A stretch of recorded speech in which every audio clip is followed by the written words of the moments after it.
Hello, everyone, and happy Saturday, the last day of BOGOs. Today is a BOGA, as they call it. It's buy one. You buy the Rose Touch, and instead of getting only one oil, you get another. So you're getting two. You're getting the peppermint and one of my favorite oils, you are getting Helichrysum Touch. So for the price of one, which is the Rose Touch, which is phenomenal, you're going to get Helichrysum Touch and peppermint. This combination is all about healing for me. So for those of you that don't know me, my name is Jada Hansen. I'm a diamond with doTERRA, and there are lots of places where you can read about all the physical aspects of these oils, and I'll touch on them briefly, but my specialty and what I love is really the energetic aspect. And for these three oils, all I can think about is heart healing, transformation, the perfect connection through a journey of transpiring what has been wounded, and when it gets too tough, how to kind of come up for a breather, go back down again, and then really be immersed with the divine light. So I'll explain all of that.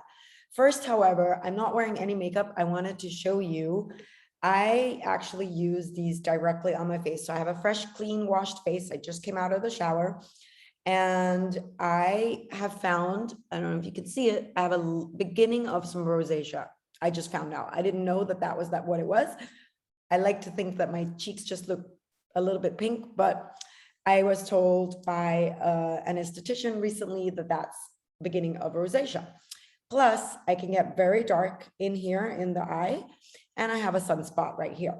So what I do, and this is my routine, morning and night, I actually take the Helichrysum. When it's your own bottle, just use it straight, right? And I put it directly over. And that's how much, you don't need more than that. I put the Helichrysum on the sunspot, and also up here where I have some evenness. I really like, it's a cooling effect. I love the smell of Helichrysum. I didn't used to. I like to massage it in a little bit. And I also take my frankincense and put on top of here. And then I like to take my jasmine, but I'm not showing those right now because that's not what we're talking about. So just so you know, that's my only skincare. The rose, this for under eye circles and bags is unreal. So I literally roll it, and this is just so soothing. You don't want to press hard, right? You just really just gently over the surface of the skin, but right in here into where I can get very dark in here, and I roll it. And then if I feel, oh, it's just so soothing. I love this feeling. So I'm doing a full-on tutorial. You never want to put the oil into where your eyes are. You just want to do up around the brows, because the oil will naturally go into your creases where you have defining lines, like the smile, laugh lines, right? And you never want to press with your pointer or your middle finger. It's too hard of a pressure for this sensitive area. You want to use your ring finger and just gently glide over. You can even dab. That can invigorate, but not, again, push. If I feel like I'm getting extremely dry, and also now that I learned about this rosacea stuff, I put rose on top of this. I do it on both cheeks because why not prevent it?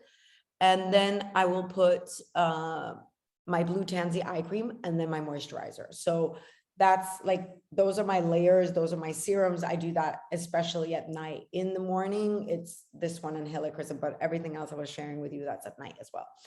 So if I feel like I'm getting dry anywhere, I just use it during the day, and it gives you this fun glow. It's really, really beautiful. You can use it also on your hands.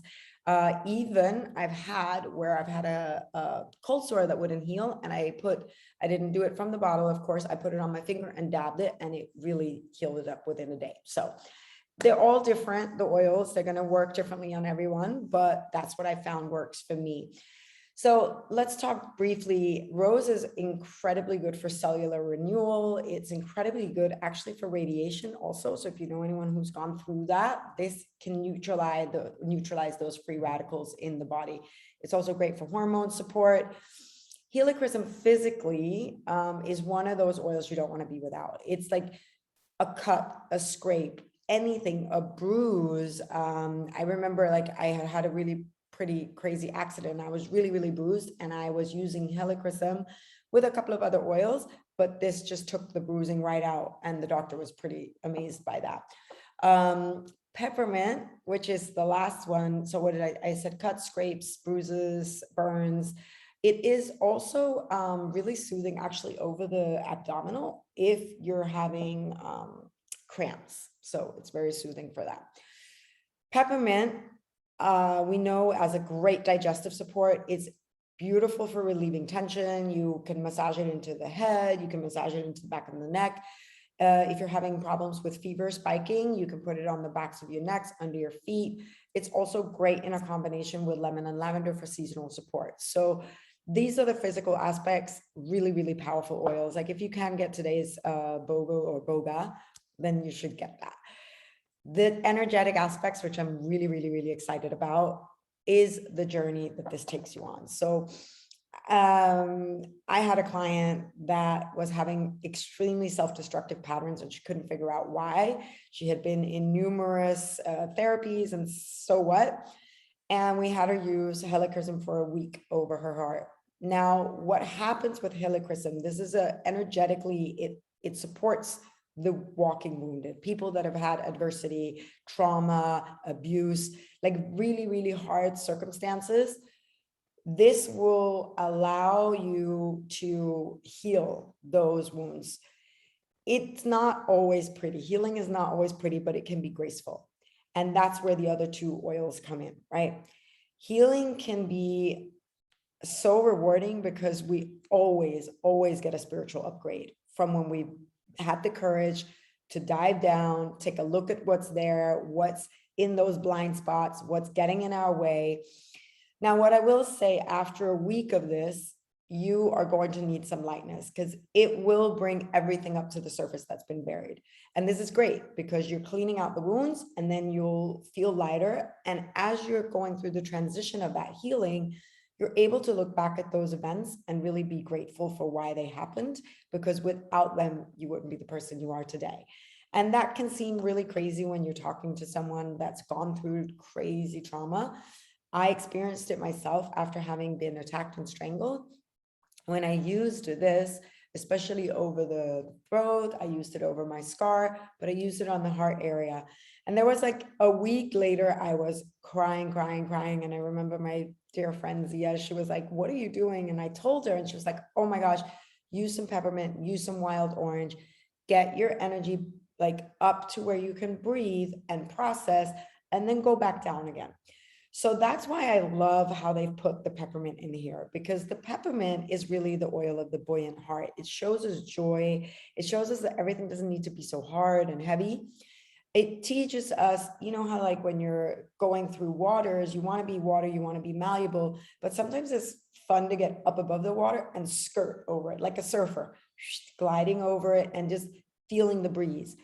That's what peppermint can do for you. It can really help you come up, be like, wow, I'm actually grateful for life. It's not just all darkness, but you have to be careful you don't abuse the oil for that. If you abuse that tendency to just escape, it's not going to be a good end result for you. You really want to use it at times when it's needed, when you can really feel it. If everything seems to be closing in on you, let's say all the information that's revealed here, you're feeling like, whoa, this is a lot, I don't know how to process, you use this over your heart. And then throughout the process, you use rose, because whenever we're cleaning something out, right, there's going to be an empty space. And unless you fill it with something that's going to be a higher vibrational match, your cells are going to attract exactly what was there. It's going to keep attracting that thing until it feels full. But if you replace all of that junk that just came out of you with the divine love, which rose is the highest vibrating oil you can use, right? Right after that is Melissa, which is the oil of light. But rose is the oil of divine love. This is such a powerful healer of the heart. And it's like a warm blanket that just teaches you that we're so connected to the divine. And that when we get filled with that divine love and our intuition, our love inside is just blossoming, we don't have the need to go and put in a low vibrational match to fill a hole, because we're full and complete with divine love and grace. So I just absolutely love this oil. You can use it for everything. I heard someone even use this one, well, not the Touch, but the Rose Obsolete. They used it to flavor raw cacao. So I know you can do that with this. You can flavor your brownies with that if you want. But what last thing I will say is, as one really feels unconditional love and acceptance in the heart, it softens. And when our heart fully softens, then we are opening to even more love, and we're open to receiving more, to be in flow with life and to really receive the abundant blessings we're meant to have and live in. So go ahead, get it, try it, experiment with it, and let us know how it's going. So there is also a BOGO PDF that's going to be available, a BOGO booklet, ebook, and it will tell you everything about this entire week's BOGOs. I hope you've had fun and you've gotten some amazing deals. Great to be with you today.